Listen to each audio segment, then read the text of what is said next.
Okay, so this is going to be just a quick video to go through how I made this track and just show some of the ideas about how I have certain things configured. So what we have is the elements going through MONSOON, and that comes up on channel 1 of the MIXPRE 10. And it's just kind of like an ambient sort of pad, long legato sounds.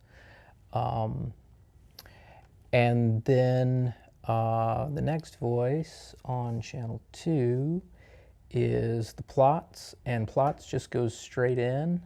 I'm using the reverb on the MIXPRE 10 in music mode, and it's cranked all the way up. Channel 3 is rings 1, and it goes through the RAINMAKER delay, and I'm using just a ping pong, just the stereo ping pong. And it comes up on channels, this is one that I'm running in stereo. It comes up on channels 3 and 4 on the MIXPRE 10. And channels 3 and 4 I have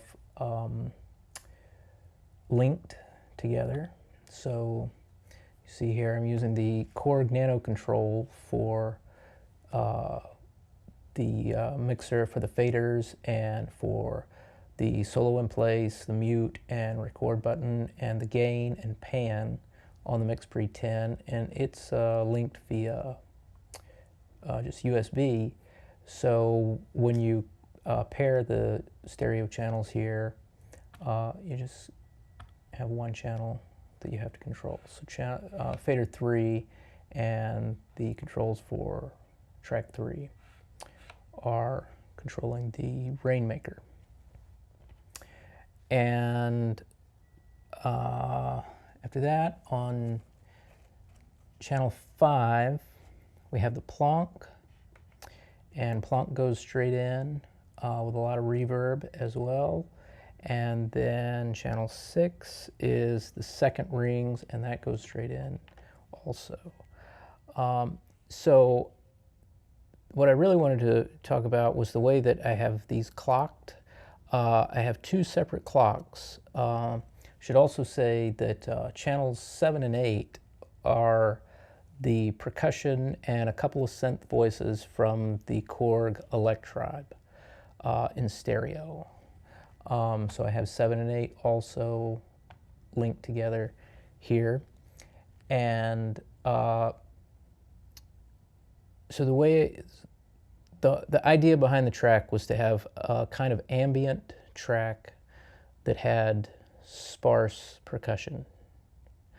And so the idea with the track was for it to be kind of constant and unchanging, and sort of meditative, or at least just establish an atmosphere and continue with that without it changing too much. Maybe a couple of places where the drums kind of come out and then come back in, but not a lot of up and down and things like this. Mostly just maintain one feeling throughout. And so the main pad that runs throughout is in elements, and everything on the modular is sequenced through the Hermod. So the Keith McMillan keyboard here is how I programmed the sequence on the Hermod, and the Hermod has its own clock. So it's clocked separately from the clock in the Korg Electribe. I could sync those two together so that the clocks are linked, but it's more fun, I think, and part of the what kind of makes it, especially with the Korg Electribe, what makes it more interesting is for the clocks to not be synced. And there's an idea in like 20th century classical music called ISORHYTHMS that I've always really liked. And the idea with ISORHYTHMS is this idea that if you have, you could take, say, a 7-note melody, so that the melody moves in a sequence of 7 pitch classes. And then maybe you have an 8-note rhythm, so that the rhythm cycles in a series of, say, eight notes. It could be anything. It could be just, it's something, the idea is that the rhythm loop and the melodic loop are different lengths, but the rhythmic loop stays the same and the melodic sequence stays the same, and it cycles through. It's kind of like the idea of like a step sequencer, where you'll have one sequence that does maybe 2 full bars, but then another sequence will do like 15 beats, something like this. Anyway, so that was the idea. So I picked a really slow tempo, a tempo of basically 40 BPMs. And the nice thing about the Hermod is that it can sequence in a way that is unquantized, so that whatever you rhythmically place in the sequence, it will play back exactly how you played it. It doesn't lock into any particular rhythmic grid. That's very different than the Korg Electribe, which has a really strict rhythmic grid. You can't play unquantized. It's one of the things that people dislike about it. I kind of dislike that too, but at the same time you can kind of work with it in its own way of doing how it does. So with the Hermod, I picked a tempo of 40 BPM, and then with the Electribe, I picked a tempo of 41 BPM, so that they're slightly off. And so then when I programmed the bass drum and the snare voice, the backbeat voice, it still seemed a little too locked in. So I just moved one of the bass drums that we would hear on a downbeat of the 3rd bar, because also the loop lengths that it allows for are different between the Electribe and the Hermod. So already you have a lot of things that are going to be moving out of sync. So I just moved one bass drum over by 1/16th note, and playing at a speed of 41 BPM or 40 BPM, it's so slow, and everything else is moving around with the delays coming from the RAINMAKER and everything else, that it creates a sort of nebulous feeling to where the time would be placed. And then because the Hermod is completely unsequenced, you don't have to be locked into a grid. As you're listening to the loop go, you can kind of perform the parts in a way that they're purposefully going to sound correct within the time, or at least they're going to feel like they're part of the song and not something completely external. And you can build it up this way so that you're really working with the difference between the 2 loop lengths and the unsynced clocks. So that was basically the idea of the whole track. I went in, I started with the Elements pad, and the Elements pad created, because it's a chromatic, I have a chromatic keyboard here, and there's nothing that's locking me into any tonal center. I can just play however I wanted to, and I kind of fell into something that was sort of in maybe the key of F and modally within F, and then I found a mode that seemed to work with the Electribe, so that I could play that. There were a few notes that were still outside of the mode, and then just really focusing in around the middle here, I could play most of all of the notes on the Electribe pads that would fit within the mode of what I had originally played with the first voice of the modular on the Elements pad. So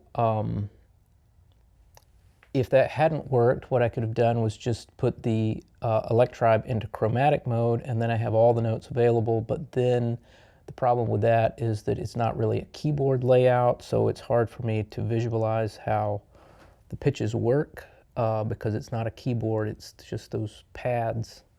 So it's hard for me to keep track in my mind about where the pitches are because it's not like a normal like piano keyboard. But it worked out okay just with picking one of the modes. I think the mode we might have gone with was the Mixolydian mode, 5th scale degree of a major scale. So if you take a C scale, the Mixolydian is going to be G, G to G. So normally you would have F sharp in there, but because it's Mixolydian, you're going to have the F natural. I think that's right. I'll have to look that up. Anyway, I just kind of do it by ear and go with it. And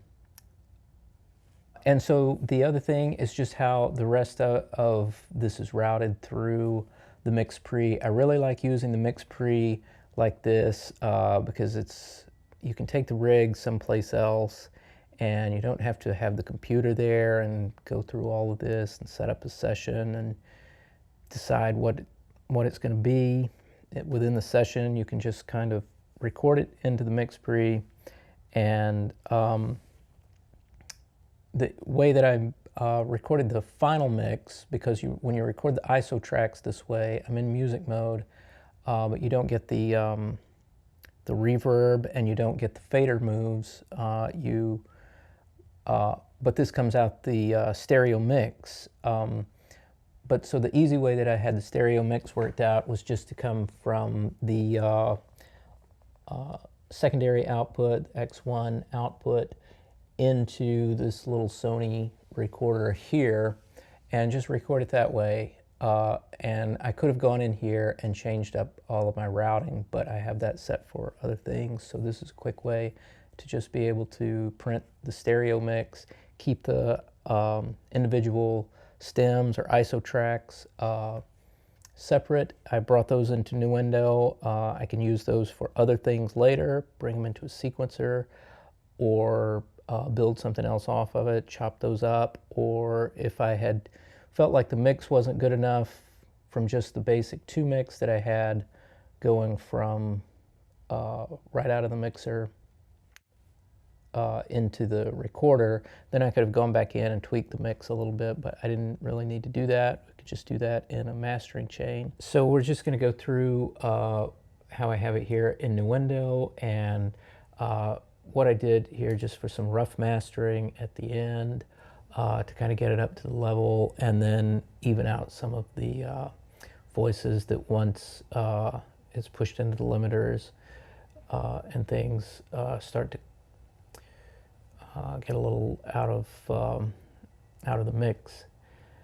So I have this track here. These you see here, these are the ISO tracks that we ended up not using. If we solo these up, you can hear what the individual voices. This is the elements.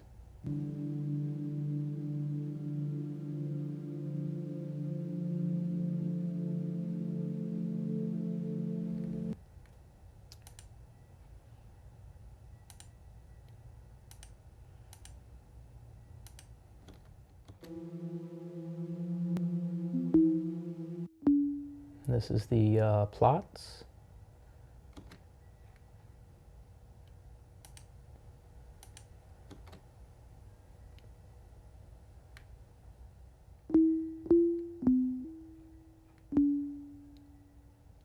Then after plots, we had the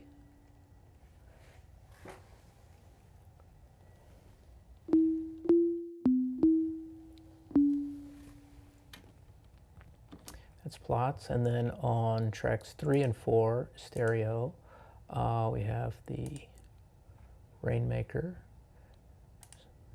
So if we were gonna use these ISO tracks, then what we would want to do would be to pan these hard left and right.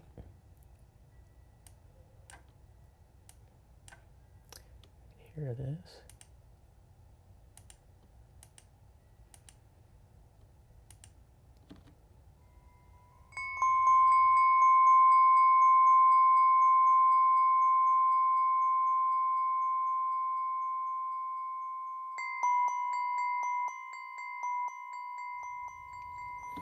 And you can kind of hear there in some of the pitches there's some frequencies there that we would want to kind of tame a little bit. Not on all the notes, but certain ones when some of the pitches combine together in the reverb and the delay, they get a little unpleasant.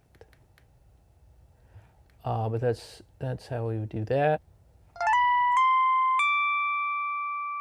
So this is our other rings, I think. Yeah, that's the second rings, just going straight in. And then the next voice is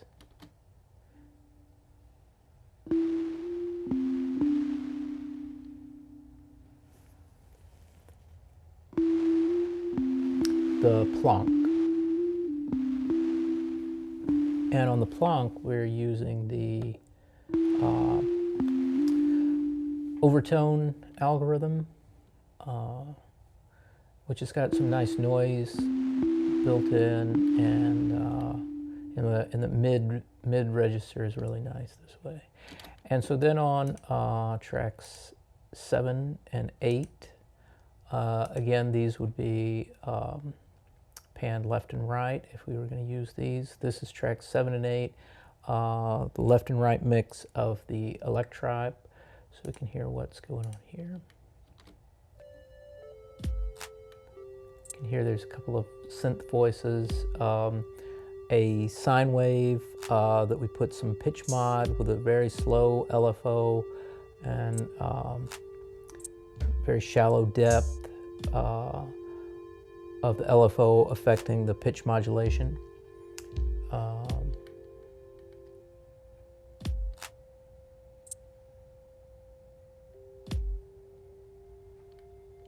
And then I hand played another track on there that has another synth voice that also has a really slow LFO with low depth, also doing pitch modulation. Here there's a storm outside. You may hear that if you're wondering what that is. There's wind chimes outside and there's a storm happening. So.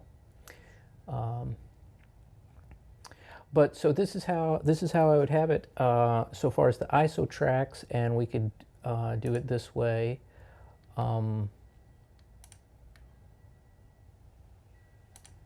If we wanted to use this mix,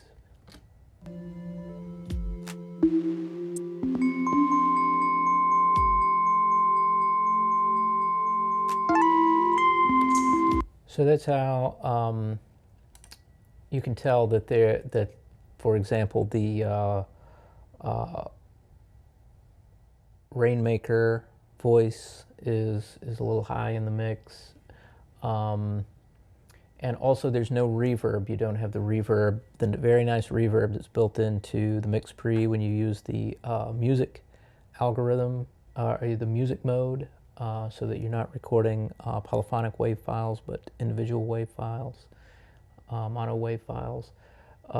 It gives you the option to have an air band and a really nice reverb across all the tracks that you can dial in, but it doesn't print to the individual ISO tracks.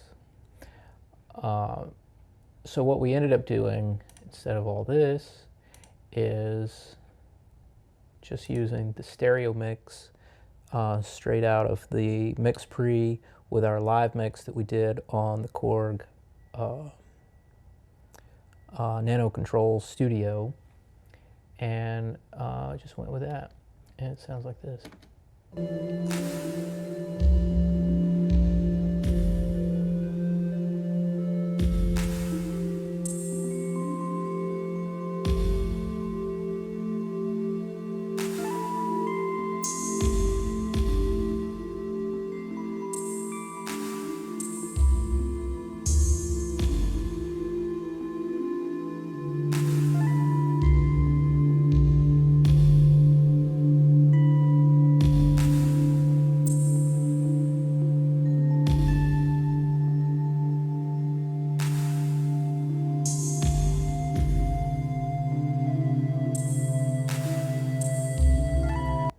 So you can hear right away the reverb. There's a lot more reverb, especially that you can pick up on with the percussion. And the other things are, here's what we have so far as the processing. Processing I did all on the submix bus here instead of on this, just because. The first thing we have is an equalizer. Maybe the best thing that I could do would be to play the track without any of the processing so we can hear it. We'll turn all of this off. Here's what it sounds like just straight out of the mixer. You might have to turn this up.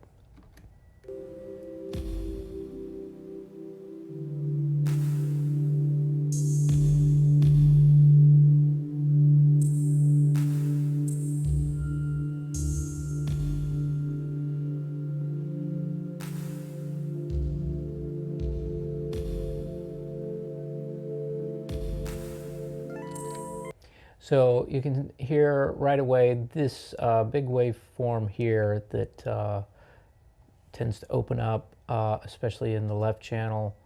That is the elements. When the elements pad starts to combine and notes overlap and certain frequencies really build up, it gets to be a little too much here. So what I did was, on this isotope equalizer, I have this in digital mode because I don't want any of the extra things that it tries to do to the sound when you run this in analog mode. It can be nice, but I would probably use a different EQ if I wanted what a lot of people call like a character EQ. So if you're using like a Pultec or something like this that's supposed to kind of put an analog flavor into the sound, this wouldn't be the EQ that I would choose for it, although it has some nice things. But here around 142 cycles, we have 5.5 dB taken out of that. What I later found was that really wasn't enough still, so we have this dynamic EQ, and I did basically the same thing here, 145 hertz, and it looks like it's a lot, a gain of -9.1, but it's a fairly tight Q around this, and it's able to really just react dynamically to what the input signal is giving there. So you'll see we're pulling this out as well. So between this, there's just like a dB and a half here around 224. 500 hertz, we've got it about 3 dB. So half a dB up here at around 1K. And then we've got a roll off on the top at 16. And we've got another roll off in the bass around 32 hertz with a 12 dB per octave slope. And we have a lot going on here with the dynamic EQ. We'll just play it again. You can see how that is especially working there. And on this third band, we've got the Q as tight as it can go, and we're at a frequency around that 150 hertz honky kind of bass. A little higher, 170 hertz, and taking a real sharp slice out of that.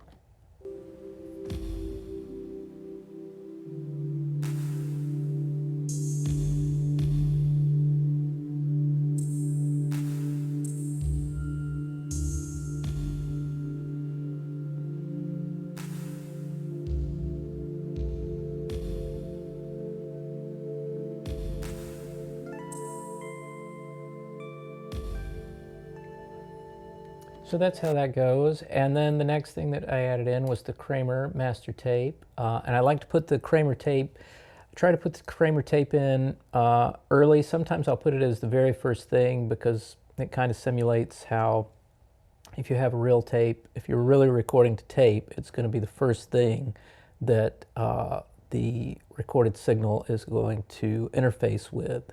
after the microphones and the preamps. So if you put that early in the insert chain, it kind of is more like how tape really would do, and then you would EQ and process it later, but that would come after the tape saturation that affects the sound early in the signal chain. So we did that. So with the Kramer master tape, I use this preset here, mastering, big and open, and it's nice. I think I changed the bias to overbiased and the speed to 15 IPS just to give it an even cleaner, less tapey kind of sound, because it's a little heavy-handed when you use the normal bias and the 7.5 IPS. I turn the noise all the way off, wow and flutter off, and then kind of adjust the playback level, have the playback level and the record level linked, and adjust that to taste. Slapback delays off, all that. And it kind of brings a little bit more in the top end and just gives it kind of a glue.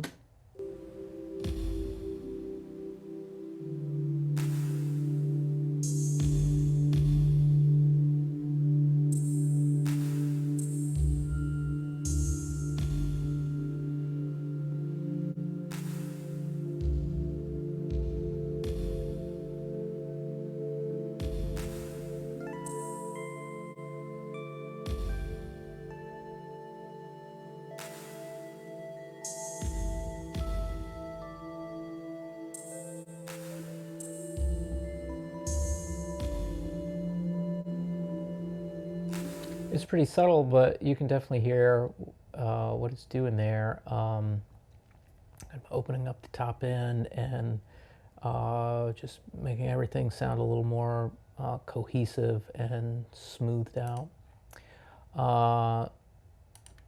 Then I use this plugin here, which is new to me, Soothe 2 by Oak Sound, and it's really great. I'm not totally sure how it works, but it's definitely helping.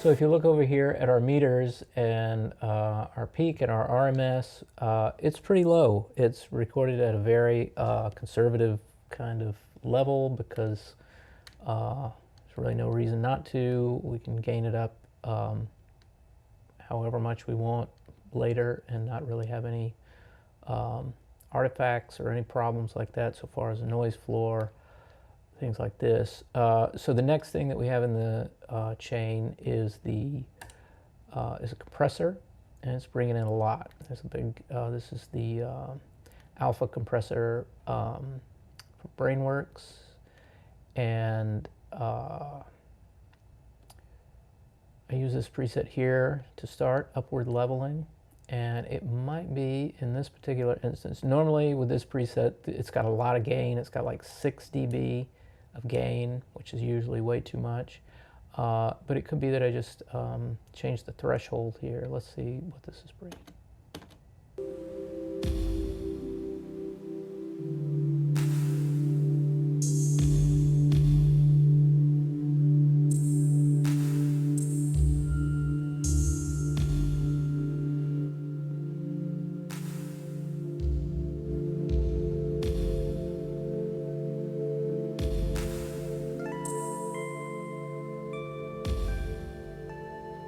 So you can see it's adding a good bit of gain, and it's only compressing in these places here where the pad gets really big. It's only compressing just like a couple of dB, so it's not going crazy.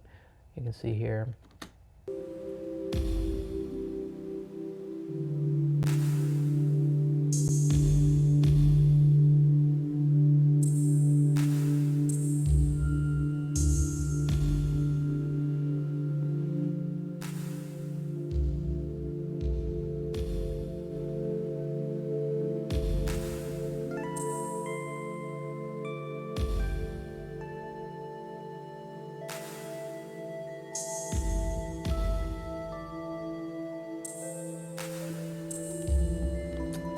Okay, so that's it. The next thing we have is the Oxford limiter. And we're going without the band split this time. And the curve is up there pretty high. So this is just kind of opening the track up, and it makes it a little warmer. And it's definitely adding some level as well. Go without. This is without.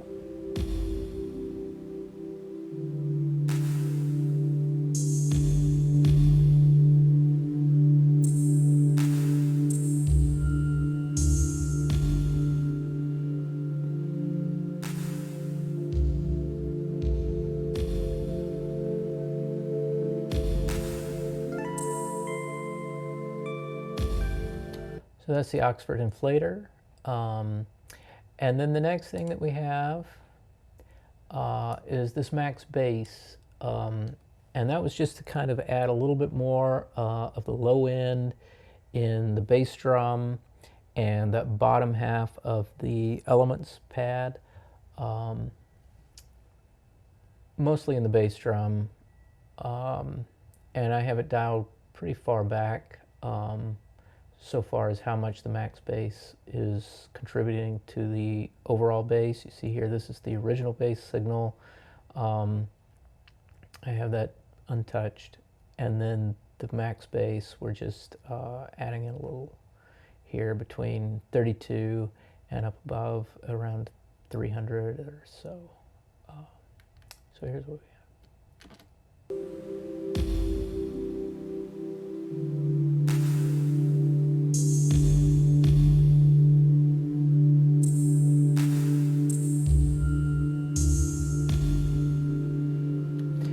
If you listen to those low toms, they're kind of like a low electronic toms. It sounds sort of like Lindrum toms or something like that.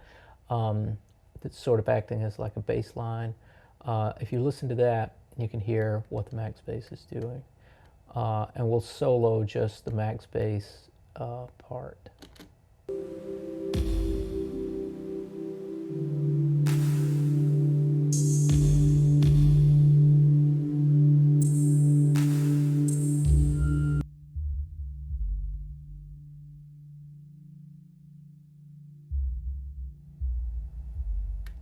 That's the max bass. Now, if you can't hear that, you have to listen on headphones because it's really down in there. But in a nice system, it makes a difference. So that's what we have. Here's what the original bass would be happening in that same part.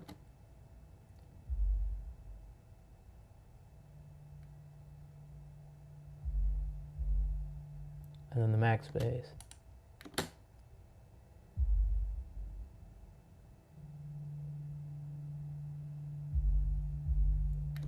All right, so that's what that's doing. And then next we have another dynamic EQ, because after all that extra bass in there, I felt like it needed to roll off a little bit more here down at the bottom. So this time we're using 32, still at 32 hertz. That's the number that I like to keep really big low end. I'll go up to like 37 hertz or even like 46 hertz if it's needed, or also if it's not like really bass kind of music, but more like bass guitar music. But we're using a pretty steep slope here, 48 dB per octave, and then taking out that same place there in the 150 hertz area. Another here around the 500 hertz, dB and a half again, and around 1.5, just a dB and a half there.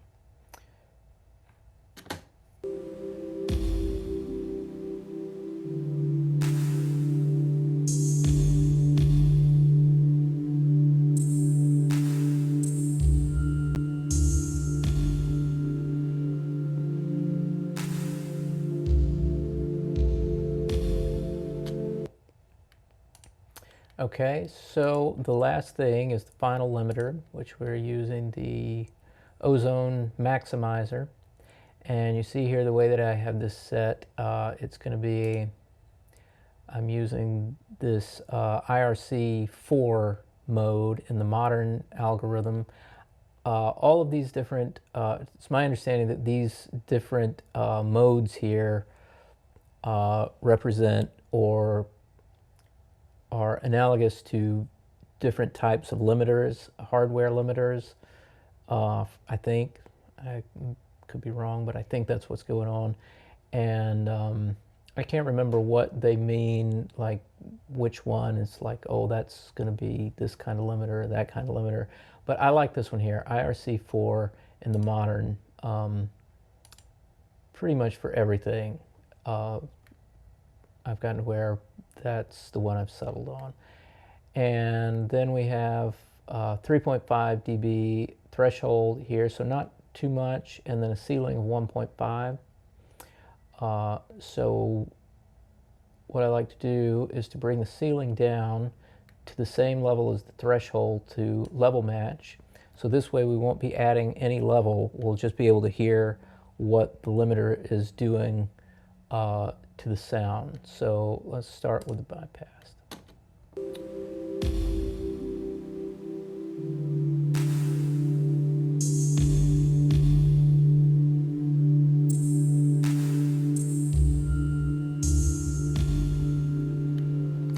So it's pretty transparent. I'm not hearing a whole lot of it changing too many things. And if we watch our meters here, we'll see that the in and out is the same. There's another way that you can do level matching here and all this, but I like to do it with the ceiling because you can do that with any limiter plug-in, mostly. And yeah.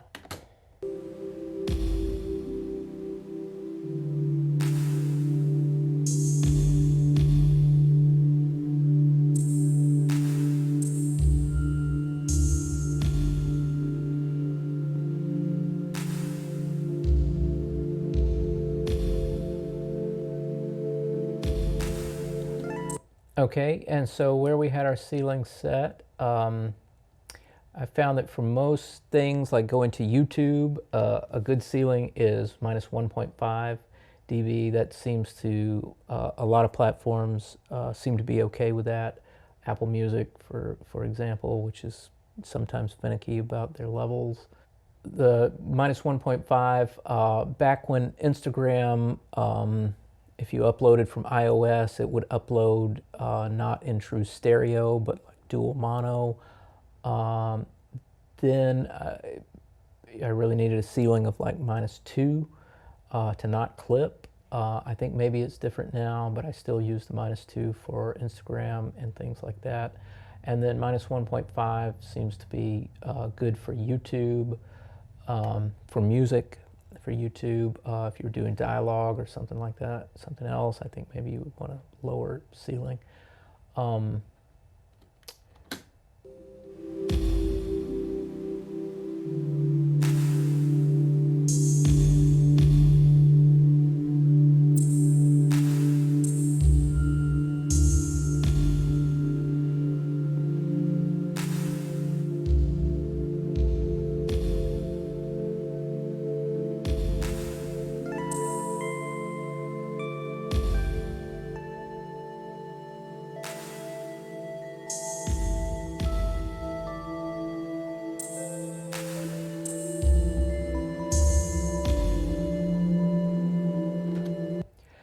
So you can see we're really very conservative with the limiter and our levels on this. There's plenty of room that we could keep going to make it louder and louder. But for an ambient track like this, I would want it to be something more like classical music or something that's not so compressed and heavily limited.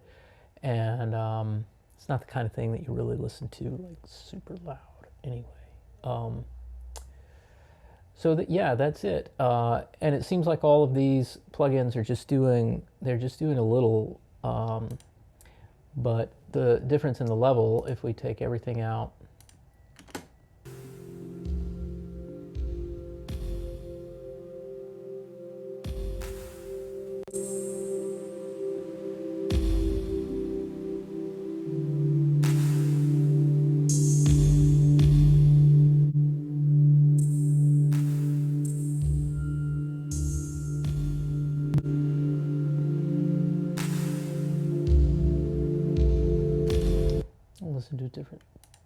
the track.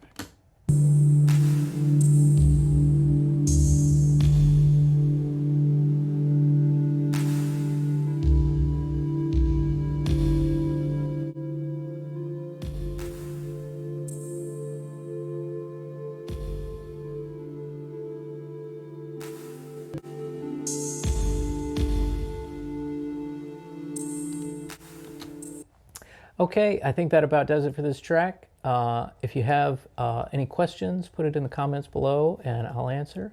Don't forget to like, comment, subscribe.